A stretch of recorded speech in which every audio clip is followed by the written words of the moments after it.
So today I want to wrap up our discussion of covering spaces. And in particular, I'm going to look at some relationships between covering spaces and group theory in a slightly different way than we've seen up to this point. Let me just remind you of some of our basic examples of a covering space. So if we have a space like S1 with some base point, I'll just call this base point X, or if you want X naught for the base point, there's several different possible covering spaces we can do for S1. One is this circle that loops around 3 times. 1, 2, and if I come around, does that make 3? Or is this only 2 times? This would only be 2 times, so I need to do one more, don't I? 1, 2, 3. There we go. Which it's a little bit hard to draw and think about this way, so I prefer to think of this as just a single circle where you have 3 points that all get mapped down to the same point of your base point. I'll call this the first lift, the second, and the third. So all 3 of these get mapped down to that base point. That corresponds to having these 3 points all mapped down to the base point, right? And you can think going around the circle once is actually down here going around 3 times. Because just going from this first to second preimage of the base point is going around a full time. Okay, so that's one example of a cover of S1. It's a map from, so remember a covering space is just a map from one space to another that has this property that it's locally homeomorphic. So above this little stretch looks like the preimage of the stretch of each image above it. Another example of a cover for S1 with the same base point, x naught, would be the real number line, which we often visualize as an infinite spiral where all of these points are mapping down. You can think of these as being the integers. They are all in the preimage of this point. If you prefer, we could maybe call this x tilde of -1, x tilde of not 0, x tilde of 1, x tilde of 2, x tilde of 3. But these correspond to the integers on the real number line, and they're all in the preimage of, they all map down via p to x0, whatever that map p is, the projection map.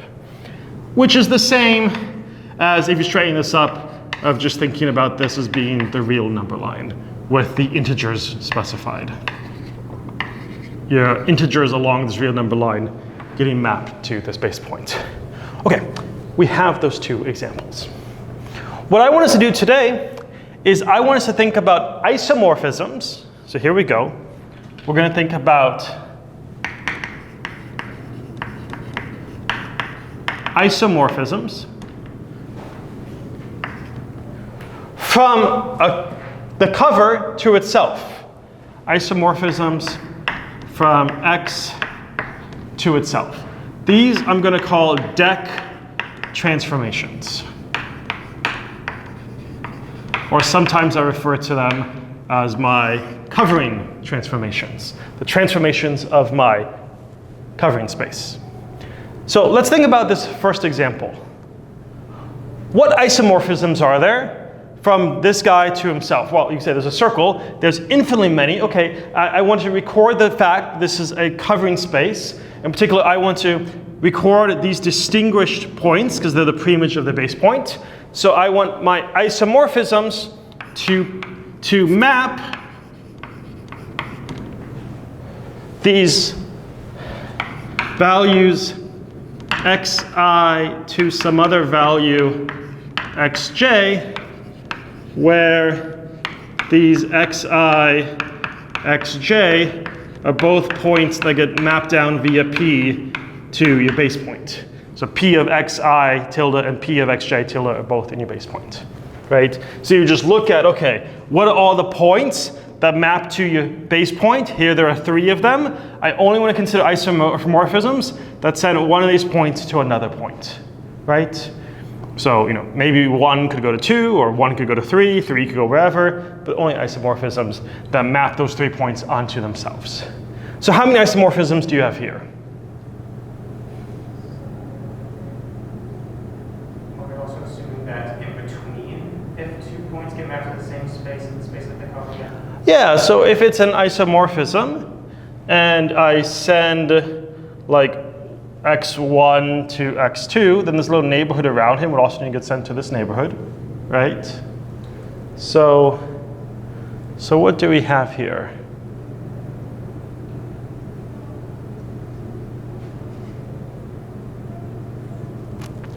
So, this guy has some orientation as we go around, so maybe this will help too. If you think about going around S1, this is like generated by some A. Oops, I always do that, don't I? So I'm going to want to map this edge A onto some other edge A. I want to map an edge A onto an edge A, and I want to send this base point to another base point. I think that's going to reverse some of these directions if you try and do it that way, the way you're thinking. I don't think there are that many choices here. I'm pretty sure your only choices are, where can you send x1? x1 tilde. Well, you kind of have 3 choices. You could send x1 tilde to itself, right? You could do that. You could send x1 tilde to x2 tilde, or you could send x1 tilde to x3 tilde. And I claim these are the only 3 options. Why are these the only 3? Well, once I specify where x1 goes, by the homotopy lifting, by the path lifting property that we have, once I know where x1 goes, say x1 I've decided goes to x2, then my A is just going to have to go, like everything else is forced, right? So these isomorphisms, these are determined by where, that's not quite right, is it? I think this is right. By where they send a single base point cover. This is your unique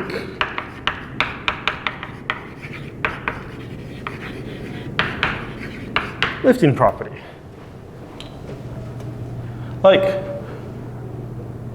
if I know where this point goes, you can think that's just like saying where this point gets mapped to.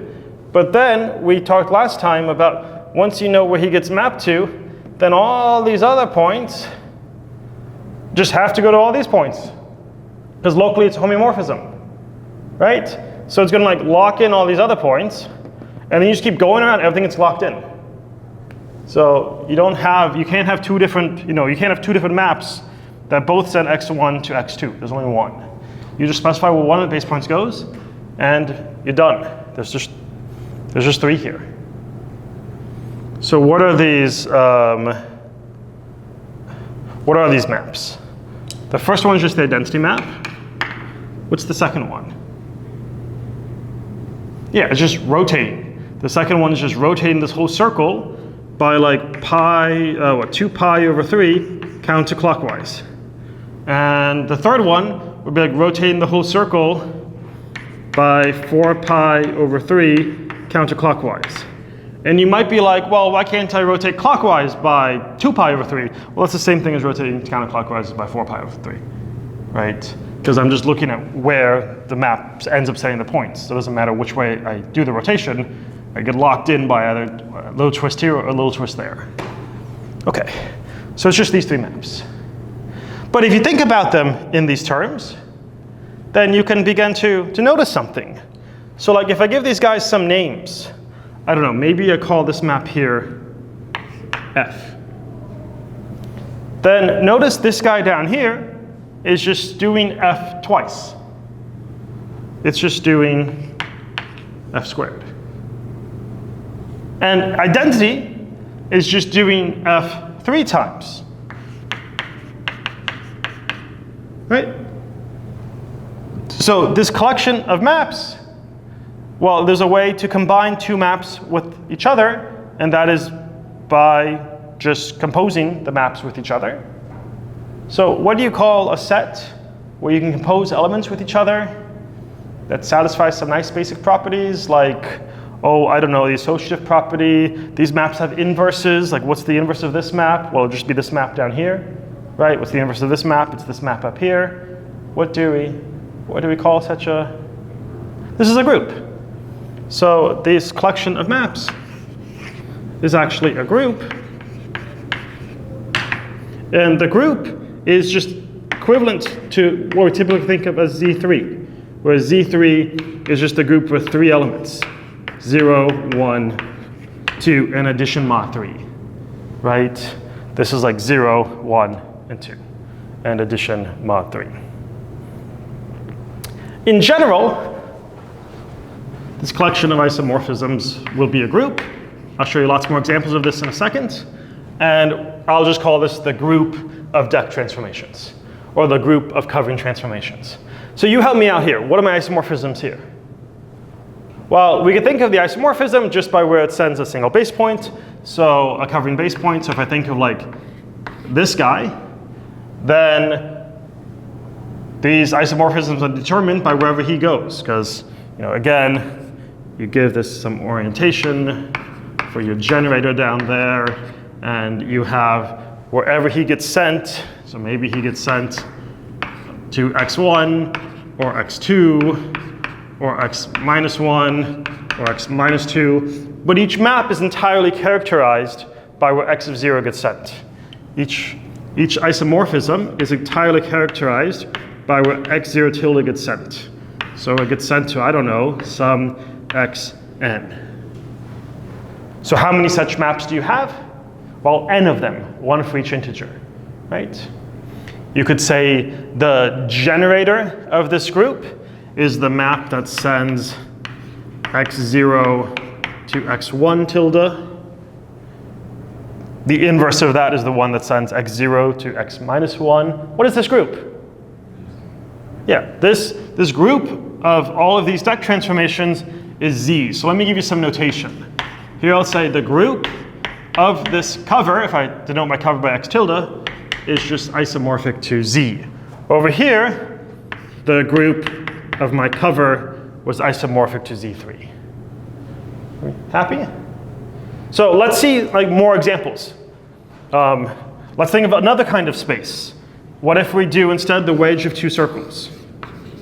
So one is generated by some A, the other is generated by some B, and there's some base point x0. We have lots of covers of this one. So here's one such cover.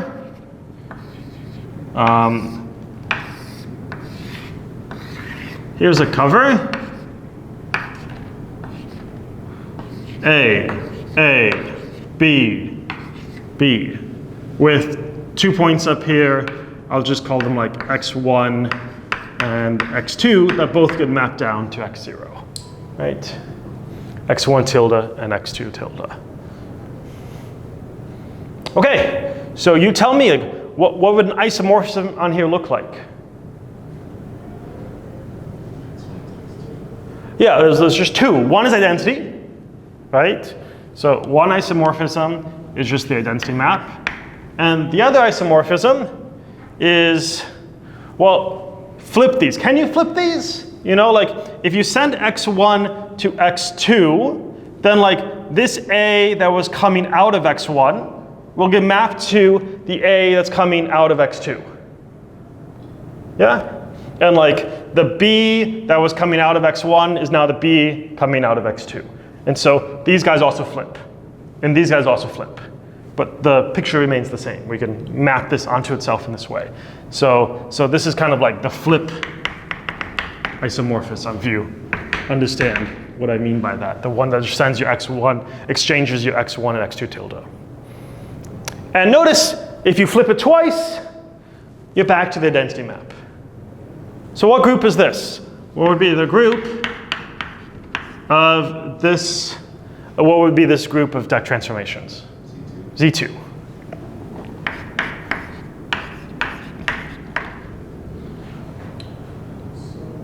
Yep. We have one element for every coset from our initial space. One element for every coset. So you are noting here that this covering is a 2-sheeted cover. And you're noticing that it just so happens that the order of this group comes out to equal 2. I think that's the observation. And over here, with this guy, this was a 3-sheeted cover, and it just so happened that the order of my Z3, which was my group of deck transformations here, was 3, right? And this is an infinitely sheeted cover, and you have order infinite. So is that what you're latching on to?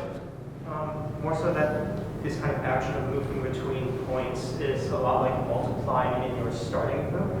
And so that's kind of like creating all the cosets of your subgroup with respect to your starting group. You're saying like it's like going from here by like times in by A, and this means that each transformation up here, each isomorphism seems to correspond by a kind of like partitioning your group into these cosets. Yeah, okay, very good. Hold on to that. Very good. Also hold on to this, which I thought you were saying. Okay, let's look at another example. Perhaps one that's a 4-sheeted cover. There's A, B,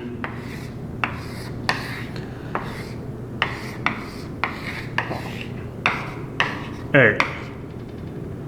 How do I want to do this? The way I do this matters. Okay, wouldn't do it this way for now. A,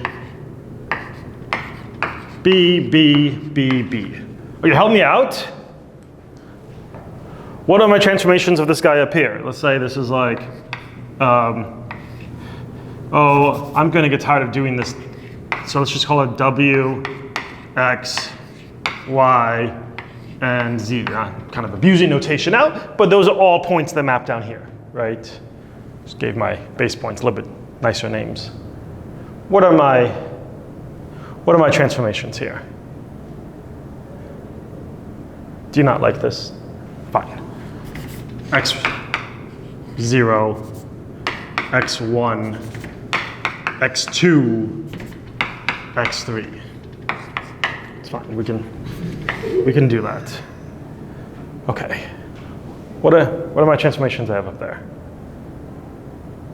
Yeah, that's exactly right. It's like, well, I need this A to map onto an A, and this B will just map onto one of these B's, and it's just rotation, right? Just like before. You have 4 maps that exactly correspond to say where this X0 tilde covers goes to. One is that you just map him to himself.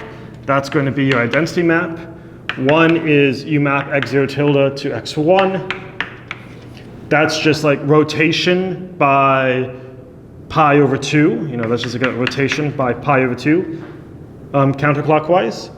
Another is you map him to X2. That's just rotation by pi. And finally, mapping him to X3 tilde, which is just rotation by 3 pi over 2. And which of these generate it? Which of these are generators from my group? Well, 2 choices. You could do this first guy, and then you would say, like, if this is f squared, f cubed, and f to the 4th.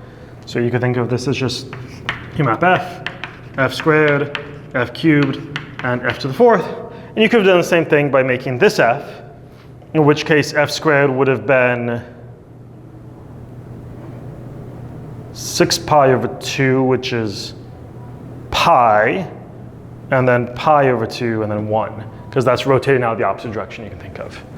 Okay, so what group is this? Z4. Yeah, this is just the group Z4. Nice. So up to this point, you might be like, okay, is it just like when it's a 2-sheeted cover, it's Z2. When it's a 4-sheeted cover, you know, this happened to be a 4-sheeted cover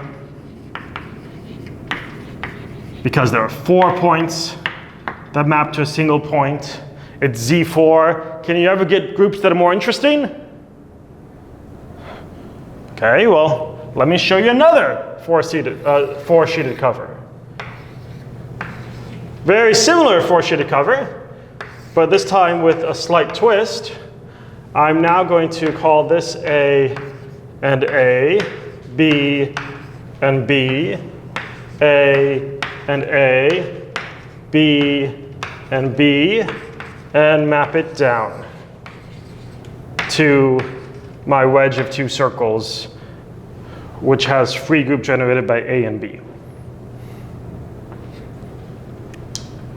Okay, so if this is my base point, then again here, x0 tilde, x1 tilde, x2 tilde, x3 tilde. But now we have to be a little bit like mindful of what exactly these maps are, right? Like you want to say there are 4 maps just based on if my x0 is being sent to itself, or if it's being sent to x1 tilde, or if it's being sent to x2 tilde, or if it's being sent to x3 tilde. But like, let's actually think what these maps are. Okay, him to himself is just identity. Whenever a point is fixed, it's just identity.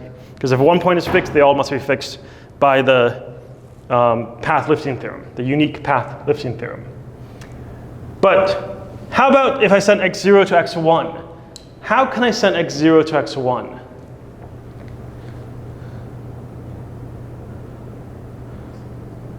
Yeah, it's almost like a rotation, like a flip, right? Now you gotta be a little bit careful because when I say it's a flip, he's actually being mapped onto him. So these are actually switching. And so it's not strictly a reflection, but you understand what I'm saying when I say the x0 tilde gets sent down here, the x1 tilde gets sent here. So it's actually, the second one is when you are just flipping the places of x0 tilde with x1 tilde. They're switching places with each other. And then also along with that, your x3 tilde is switching places with x2 tilde, right? This B and B map onto this B and B, this A and A switch, this A and A switch. Okay. How about the second one, x2? How can he map onto x2? Yeah, that's going to be like 180 degrees rotation, right? So that one is a little weird. We'll come back to him in a second. This is kind of like, for this guy, it's kind of like flipping across this line. How about sending x1 to x3, x0 to x3, x0 tilde to x3 tilde? Well, that's going to be flipping along this line now. Flipping in the sense that this A and A go to this A and A, your x0 tilde gets mapped to your x3 tilde, your x1 tilde gets mapped to your x2 tilde, and these B's switch with each other, and these switch with each other, right? Okay. So now it's flipping along this guy. Well, this was a rotation. That was kind of weird. What's another way for me to think about this rotation? I do both the flips. That's right. And it doesn't actually matter which order you do it in. You can do this one first or this one first. So if I gave this some names like this is F and this is G, then this guy here would be the map F composed with G, which in fact comes out to be the same thing as G composed with F. And this guy would be doing F twice or doing G twice, which happens to come out to be the identity. So what group is this that we're talking about here? C2 times C2. Good. This is now the group Z2 cross Z2, where you think the generator of this guy is your F, the generator of this guy is your G. Right? And then you have the fact that F and G commute, and F squared and G squared both give identity. That's exactly the group Z2 cross Z2, which is also a group of order 4. So different group of order 4, a more interesting group of order 4.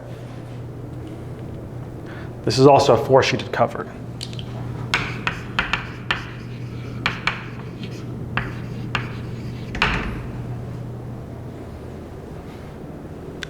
Now, for this 2-sheeted cover, it was Z2. You could come up with other 2-sheeted covers. So what's another 2-sheeted cover? I don't know. Here's another one. I just need 2 of these guys. A, B, B, A. There's another 2-sheeted cover. What is its group going to be? Yeah. For any 2-sheeted cover, it just comes out to be Z2. And the way you can convince yourself of this is, well, if you come to believe that the order of the group has to equal the number of the sheets, then you say, well, the only group of 2 elements is Z2. But this fact in general, well, it's almost true. Actually, something much stronger than it is almost true. So I kind of wanted you guys to guess, like what, like I claim something stronger than this is almost true. I kind of want you to guess what it is. Maybe I'll help you to guess it, but then it'll be wrong. But it's almost true. Almost true. So let's come back here. Last time, or 2 classes ago, when we were talking about groups, we weren't talking about these groups of these deck transformations. Instead, we were talking about pi1 of x tilde. And we then said that pi1 of x tilde is isomorphic to the induced map on pi1 of x tilde, and then pick whichever base point you want up here. So I'm not gonna write base points every time, but you can just pick a base point, whatever x1. But I'm gonna at some point stop writing these base points. And what do you get here? What is your pi1 of the cover up here?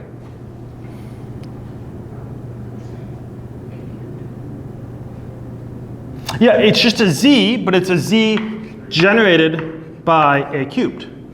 Whereas here, if I look at pi1 of s1 with your base point, it's just z, but it's z generated by a.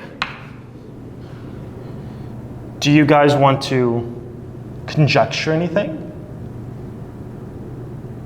Okay, not yet. We'll do another example. Here, down here, pi1 of my space, okay, with base point, I'll go lazy, is just generated by some, I don't know, a or whatever. And pi1, the induced map on pi1 of my covering space, which happens to be the real numbers, is just trivial. I'll use 1 for the trivial group. You want to conjecture anything? If the induced map is like a normal subgroup of it, then the quotient will be the quotient. So you're saying, what will be the quotient? The group of the deck transformations. Yeah. Let's write that here. So here's our conjecture. The group of the deck transformations is just pi1 of my space with whatever base point, mod out by the induced map on pi1 of x tilde of my covering space with whichever base point you pick up there. Now, you had included a little condition, we'll come back to this in a minute. If this map down here, if this group down here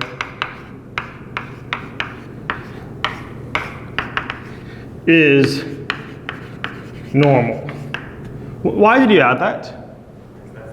Yeah, because that's the only way this is well defined, right? Okay, we'll come back and try to understand what happens if this is not normal. So we'll come back to understand that part.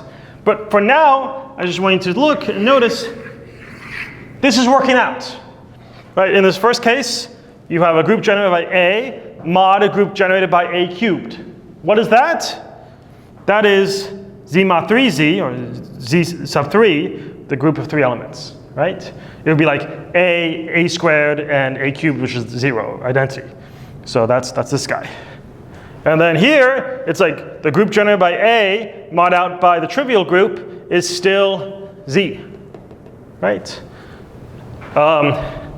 In either one of these, I mean, which one do you want to do? Let's do this guy. Down here, my pi 1 of the wedge of 2 circles is just the group generated by A and B.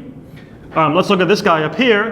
My pi 1, and I'll call this space x tilde, of x tilde, and we'll look at the induced map on that. And sure, pick some base point. So with base point x1 tilde is, are you ready?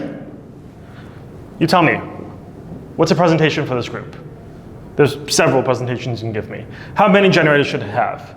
Well, you look at a maximal tree, and then you're like, oh, there's 3 guys left over, so it should have 3 generators. And so there's many ways of giving me a presentation, just give me one of them. A squared, B squared, and what? Yeah, AB, that will do it. I guess I'm starting down here, so yeah, sure, you can do that, and AB. What do you get when you do this group mod this group?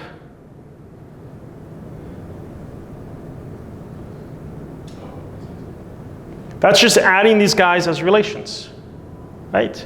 So you just have words you can make out of A and B, but whenever you do A squared or B squared, you get identity, and A times B is now identity as well. So like, what will be in there? Well, just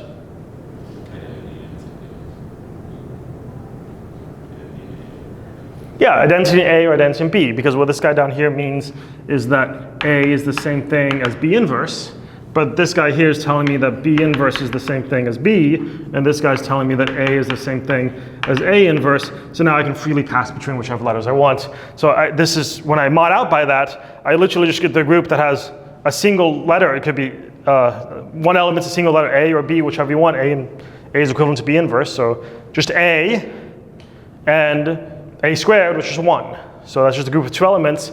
That is exactly Z mod 2Z, right? Okay.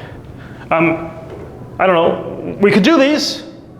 Maybe I'll leave this as an exercise. You know, here your pi 1 of this is still the group generated by A and B. Calculate the pi 1 of this guy. Pi 1, the induced map of pi 1 of this cover of x tilde. Okay, I was leaving it as an exercise, now I'm doing it. So here we go.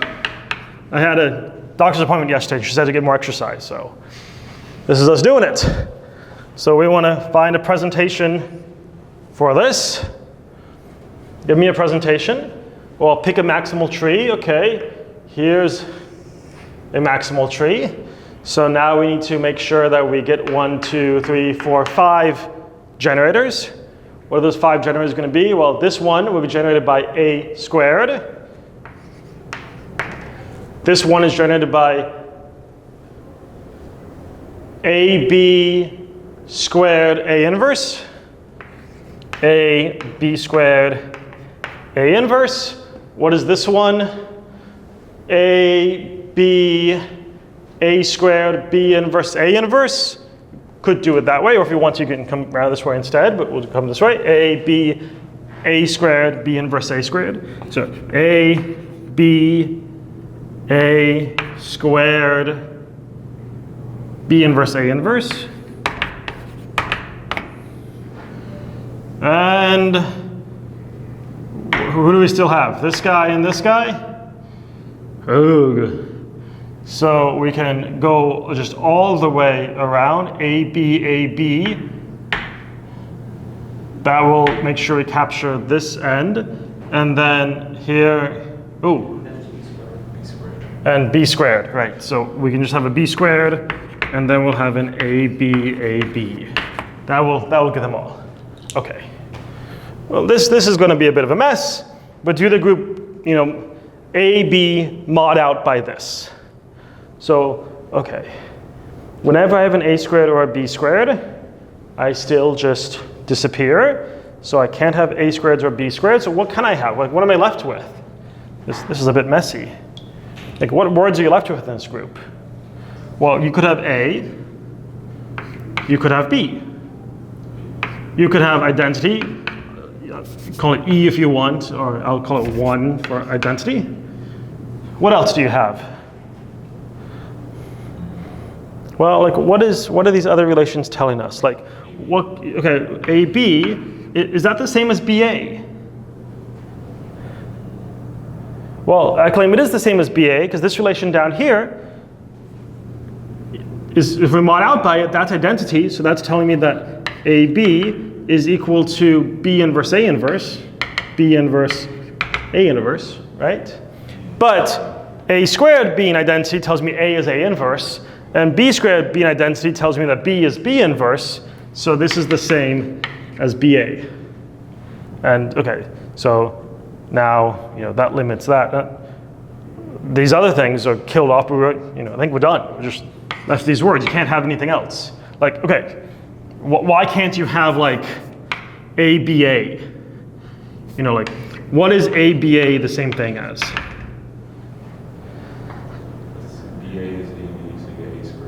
Good. You're like, well, that second BA is the same thing as AB, so that's A squared B. And we just said that A squared has identity, so that's just B, and that's already included in our list. So you can think a little bit longer and convince yourself like these are the only, everything you have left is just equivalent to these 4 elements. And then notice this is exactly Z2 cross Z2, right? You have it's a group generated by A and B where AB equals BA. That's the same thing as Z2 cross Z2. So this holds. This holds. If this guy is normal. Okay. If you think back 2 lectures, I noted that this being normal only happens in a special setting. Because if you think about what normal means, do you remember what it means to be normal?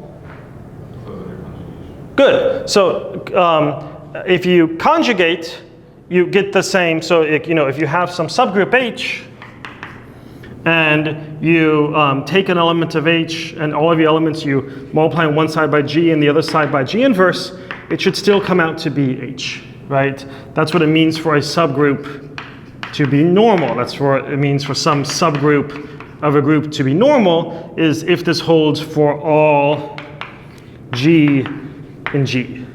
But I mentioned in a lecture, like 2 lectures ago, that this whole conjugation, what is conjugation? Conjugation is just moving from one base point to another, right? Because if I move from one base point to another up here, it's like any path that started here, I can just think, first I do G, then I do that loop or whatever it was, and then I come back and I do G inverse. So I had mentioned in a previous lecture that this being normal is equivalent to the property that X tilde is symmetric.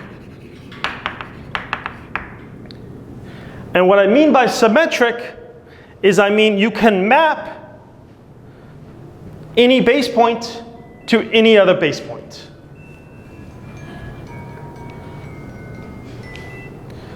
Yeah, I'm trying to talk about these covering spaces, so I'll call you back. Okay. It was an unknown number, so I don't know who it was. But They can watch a YouTube lecture to find out. So X is symmetric. So like, let me try to show you an example of where this fails, of where this property doesn't hold. So I'm going to need a little more space here. Can we construct a covering space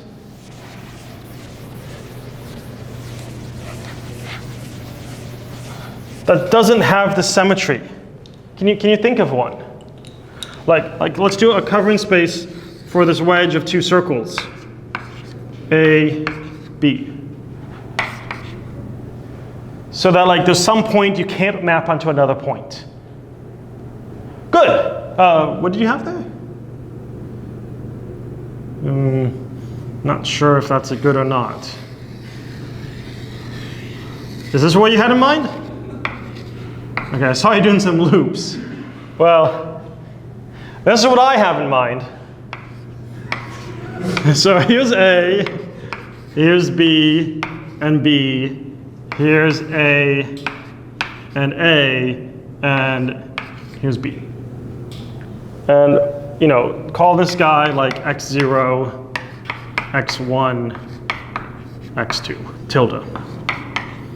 And I claim there's no map, there's no isomorphism. There's no isomorphism that sends x tilde to x tilde, that sends your base point x0 tilde to say like x2 tilde, right? Because here I have this loop. And if my x0 gets sent here, that A loop can't map onto that B loop, right? So this is, we say, because there's no such isomorphism, we say this is not a normal cover.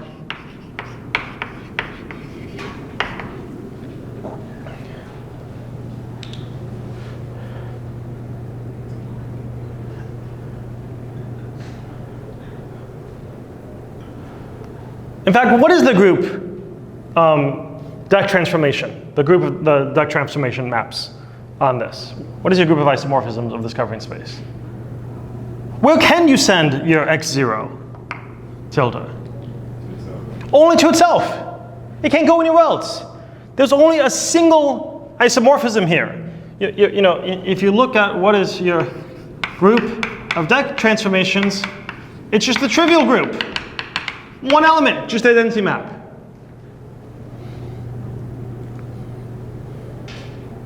It's not something with order 3, even though this is a 3-sheeted cover. What's going wrong? Well, one way to see it is this is not symmetric. So there's one level of analysis. This guy is not symmetric. It's not a normal cover, meaning it's not symmetric. Another way you can see what's going wrong is by looking at the fundamental group. What is the induced map of pi1 of the cover?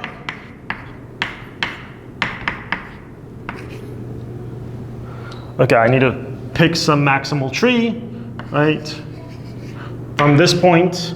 So it's going to be generated by A, by B squared, by B, A squared, B inverse, and by B, A, B, A, B.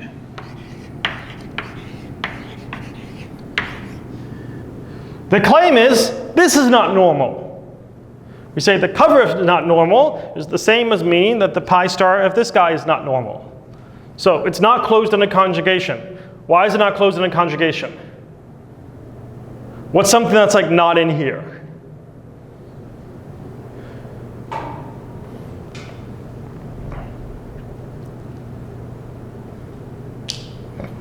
If I conjugate, I should lose something. Or said another way, if I calculate this presentation for this group from a different base point, I'll have elements of these other guys that are not elements of here. So what gets lost in a conjugation?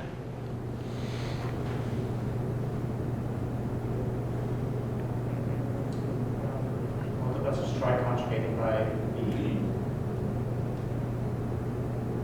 So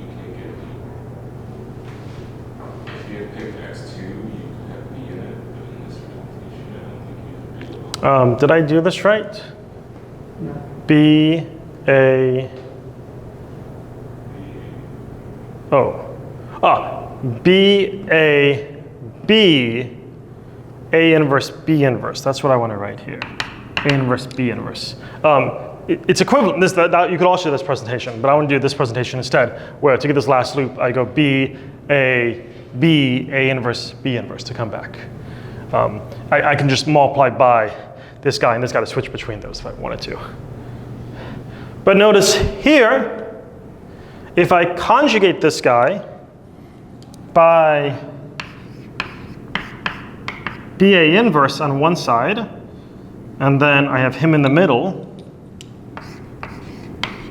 BA, B, A inverse, B inverse, and then on the other side, then I'll have BA, the inverse of what I have here, BA.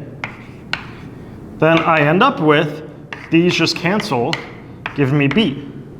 But I claim B is not in here. B is not in here precisely because there's not a B loop at this base point.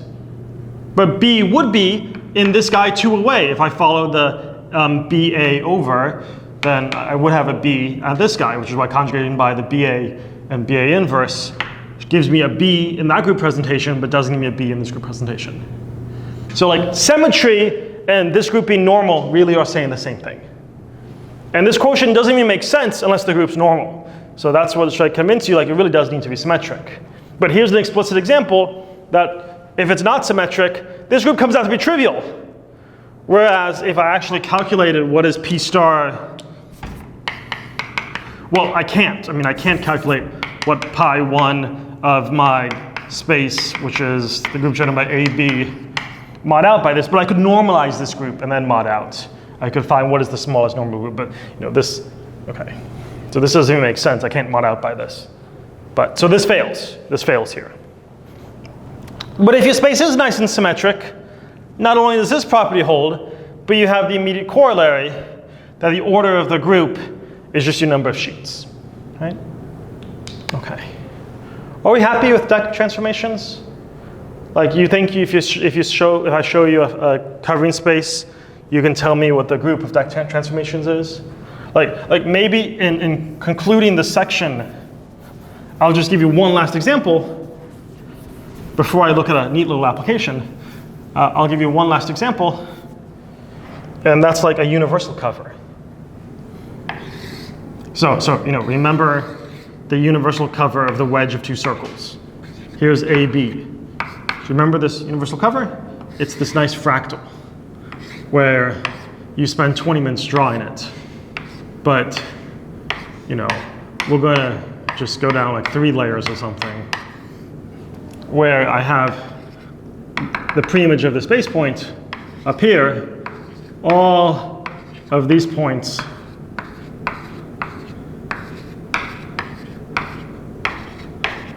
map down to this point. And then if this is like my A, then I think, okay, here I have A's going this direction. Going like all of those lines map onto this line, and all of the vertical lines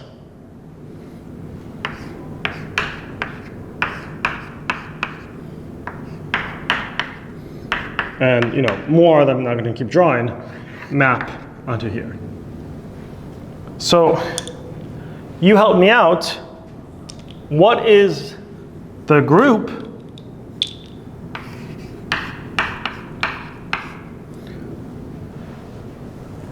of my deck transformations? What is it?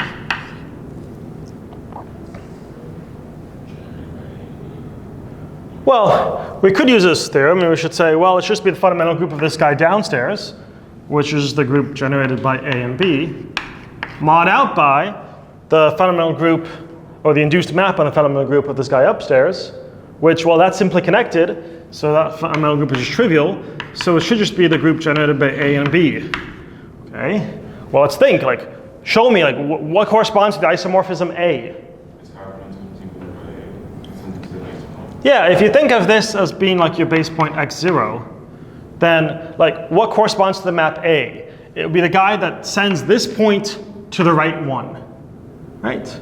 And sends every point to the right. Well, like, how do you do that? Like, it's maybe a little bit hard to see, but you can like take this whole thing and map it onto here, and take this whole thing and map it onto here. It's a fractal. You have infinite layers to work with. Or B is going to be pushing everything up one. Or AB is over and up. So AB is the one that takes this point over and up. Or AB squared is over and up 2 because it's a fractal. Is that good? Okay, cool. Well, already this is hinting at the last topic I want to talk about today.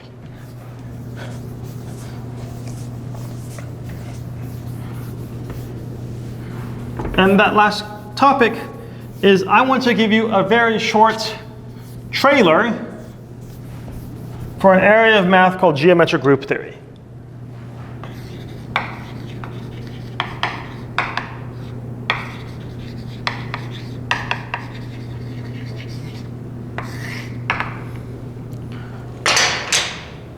In many ways, geometric group theory is driving the road backwards of algebraic group theory. So algebraic topology. What algebraic topology does is you begin with some topological object like a space, and you turn it into a group, right? So I find something like the fundamental group. Now I have a space describing this. Going the other way, what geometric group theory does is I begin with a group, and I want to turn it into a topological space. And today I want to show you how to turn a group into a graph. As in a graph from graph theory, vertices and edges, right? And so we're going to see, given a group, you can represent it as a graph. And in particular, I'm going to show you how to construct something called the Cayley graph. And we're going to do this by using everything we've developed with covering spaces. So we're going to begin with some group G. And the first thing I'm going to do to that group is I'm going to construct a space that has G as its fundamental group. So I'm going to construct, so here's a group. I'm going to construct a space. In particular, the space is just going to be a CW complex, a space of some 0 cells, 1 cells, and 2 cells, with the fact of the property that the fundamental group of my space comes out to be G. Then I'm going to look at the universal cover. I'm going to construct a covering space. So this is a cover.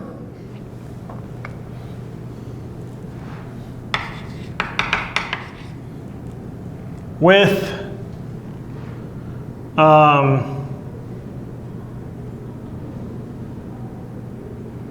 there's going to be a whole lot of G's here. With the group of this cover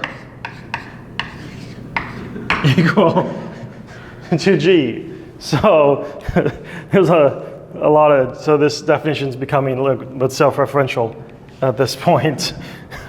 But that's okay. And then, so maybe another way. Well, yeah, I'm fine to leave it like this. There, this is the notation we've been using. And this space here we're going to construct is something called the Cayley complex. And then I'm going to show you that sitting inside of the Cayley complex is our Cayley graph.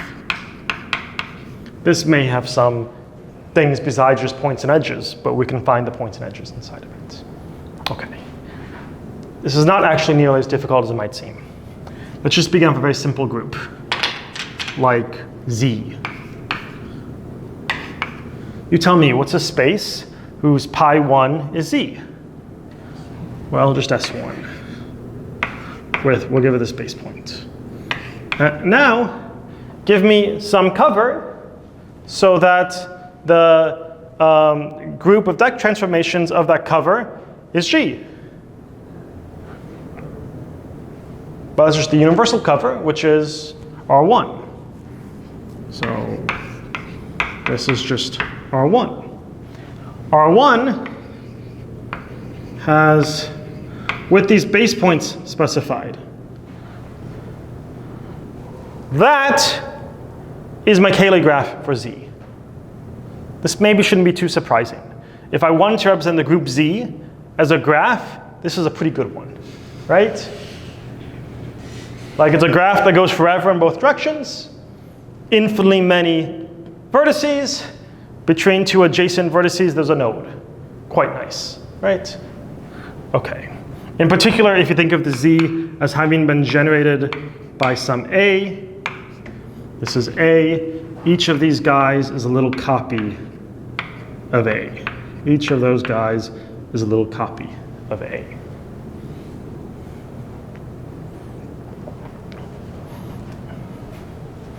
Let's do a more complicated group. Free group on two elements. I want room for plenty of examples. Free group with two generators. The group generated by A and B.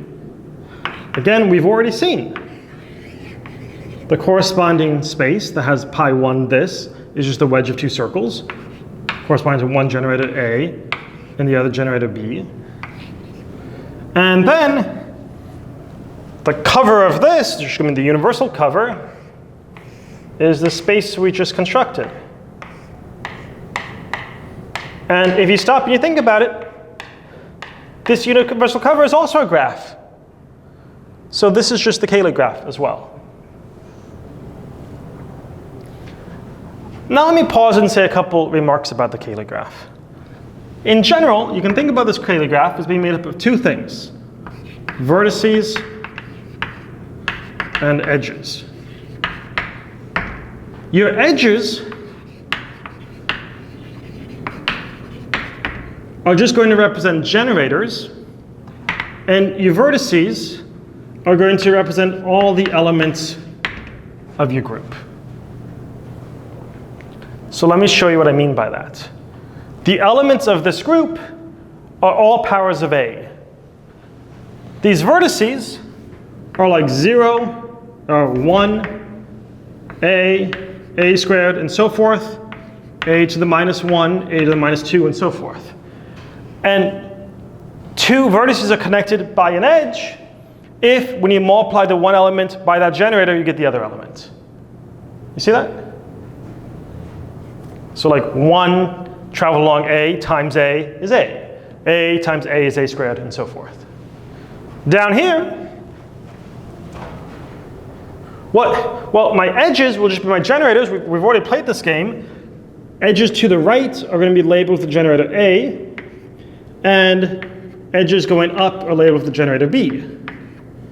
But what should I name each vertex? Like, what's the vertex at the center? Well, that's just the trivial vertex. Coming over 1, that's going to correspond to the element A. Coming over a second one is A squared. Going up 1 is now AB. Yeah, see that? Or if I go like up 1, that's the element B. Up 1 and over is the element BA. And you can continue as much as you like. Or if I want to do like A squared B, I would go A squared and up 1 B. So each vertex corresponds to one of my elements here. And each edge connecting them is the generator that relates to those elements.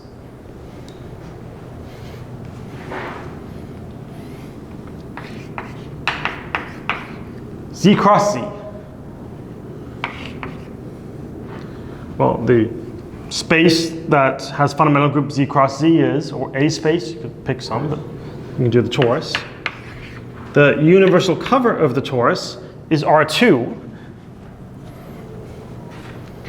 But if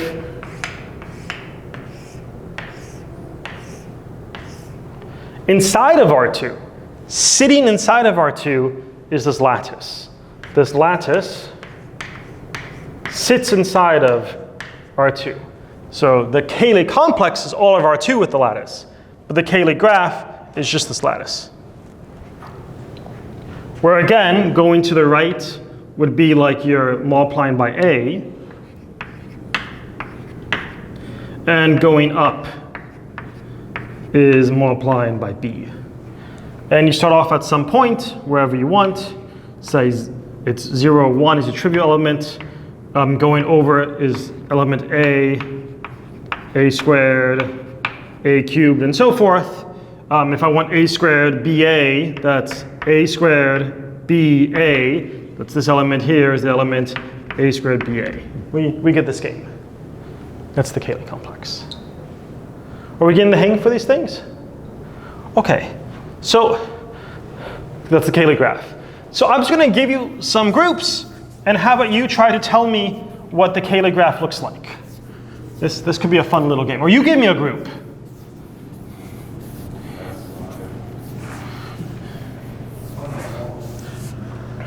Well, you know, some of these might get a little bit cumbersome. Let me do some simple groups. So, you know, let's just do like Z2 cross Z2. Can someone help me try and draw a Cayley graph for this?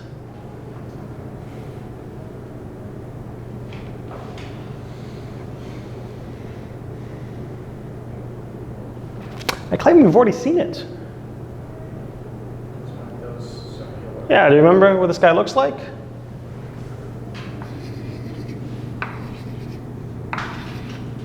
It looks something like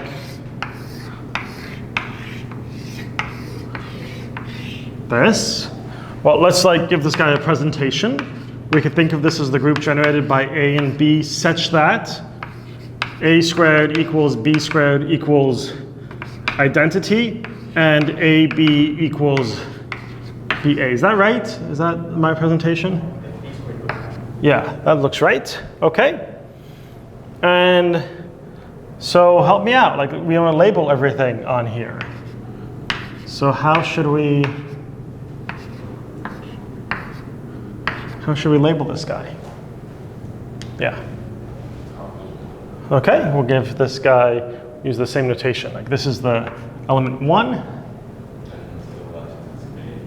Okay, so you're telling me that this is the edge A. Maybe let's do it in white. Edge representing the generator A. And this is maybe A inverse.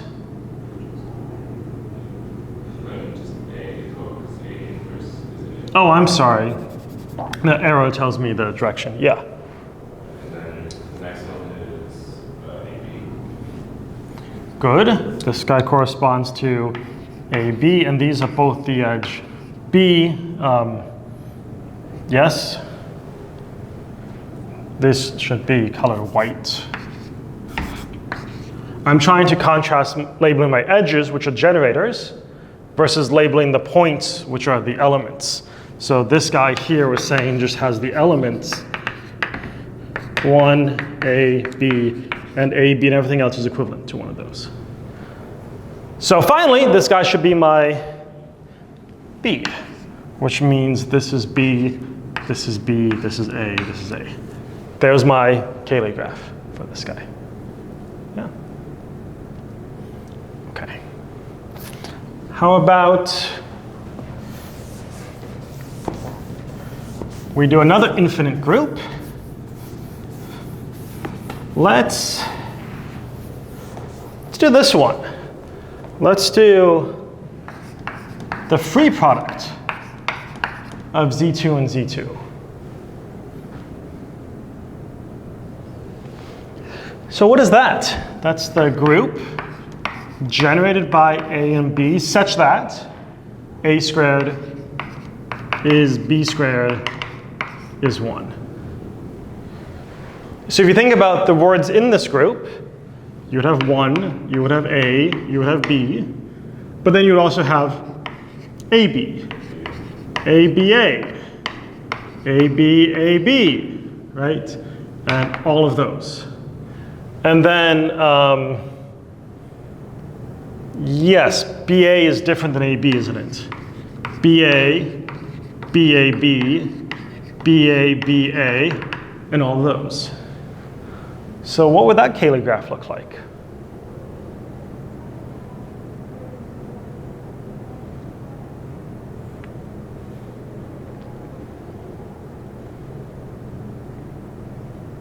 Would it just be like a straight line, but just one direction is all of the increasing ABs, ABs, ABs, the other direction is BA, BA, BA?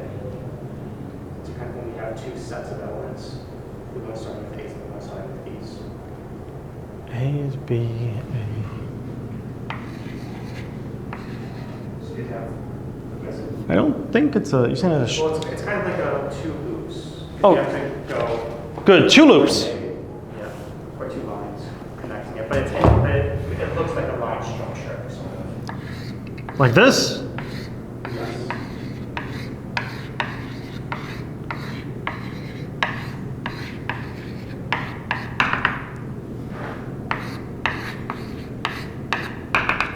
Okay, like let's make one of these like, I don't know, an identity element. So where's A? But maybe it'll help if you keep in mind here that A is the same thing as A inverse and B is the same thing as B inverse. Yeah, you pick which way A is. I'll make A this way. And notice what I just made is A squared gives you back to identity. A and A inverse are the same. So A squared brings you, if you want to draw like this, you can. Yeah, so that's better. A squared brings you back to identity. So here's A. And then here will be how I get to B. Okay, how should I label these other guys? Yeah, I'm just going to alternate. I'm going to label these B's, these A's, these B's, and so forth. So this is going to be the word AB. This is now the word ABA, ABAB. Coming this direction, it's B, then it's BA, and so forth. Yeah? Okay. One last example. This one I think is the coolest. What if I want to do Z2 free group with Z3?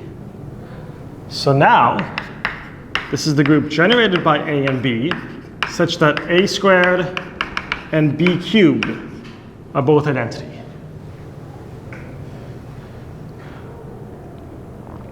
You might take inspiration from this and be like, okay, I want to have this A squared circle, right? But then next to it, you would have a B cubed circle, which would instead look something like this. But these are each B's. And then here, you would have what? Another A squared circle. And here, an A squared circle. And here, another B cubed circle attached to some A squared circles, which are then attached to B cubed circles, which are attached to A. You get the hang of this, right? You see how he grows. And, you know, it's like, you just have to keep doing it. You just keep going. And it just keeps going. And like, what are your words? What are my words here? Well, you could be like, if this guy's identity, this would give me A squared is back to 0. This would give me B. This would be B squared down here. This would be B. This would be BA. You know, I could. This here is BAB. This here is BAB squared. this here is like b squared, this is like b squared a, you get the hang of it. Over here it's a, here's ab, or ab squared. Here's aba, or up here it's ab squared a, or if you want to go down here, got to put your labels on. This one is ab, this one here is ab squared. Okay, you can check that these are exactly the words of this guy. So, these are quite fun to draw. So, maybe you do like Z4 cross Z7 or something and see what you get. But these are Cayley graphs. And what you would do in geometric group theory is you have some question about a group and you would realize that group as a Cayley graph. And then you would say, well, there's some properties of the graph that tell me something about the group. And maybe two groups are only similar to each other when the graphs are similar to each other. What do I mean by similar? These are all things defined in geometric group theory. I'll tell you one, this is way beyond this course. Sometimes people talk about the number of ends of a group. What are the number of ends? It's like the number of ways you can chase it to infinity. So here, there were no ends. It doesn't go off to infinity, it's compact, right? How many ends does this group have? 2. How many ends does this group have? Infinitely. And I'm pretty sure that those are the only possibilities, that every Cayley graph of every group has either 0, 2, or infinitely many ends, and groups are only similar to each other if when I say similar, I don't mean similar in that sense. I mean, there's a sense introduced in geometric group theory that two groups are only like each other if the Cayley graphs have like the same number of ends. But you can come up with other properties as well. I almost went into geometric group theory in grad school, but ended up not and went into low-dimensional topology instead. So we'll just stop there, and if you never see it again, that's fine, but maybe some of you will want to continue to pursue geometric group theory. Or maybe next semester, if we want to, we could do a series of lectures going into geometric group theory. I wanted to touch on it because it connects with the idea of covering space, but now we're going to move on in the course and talk about homology.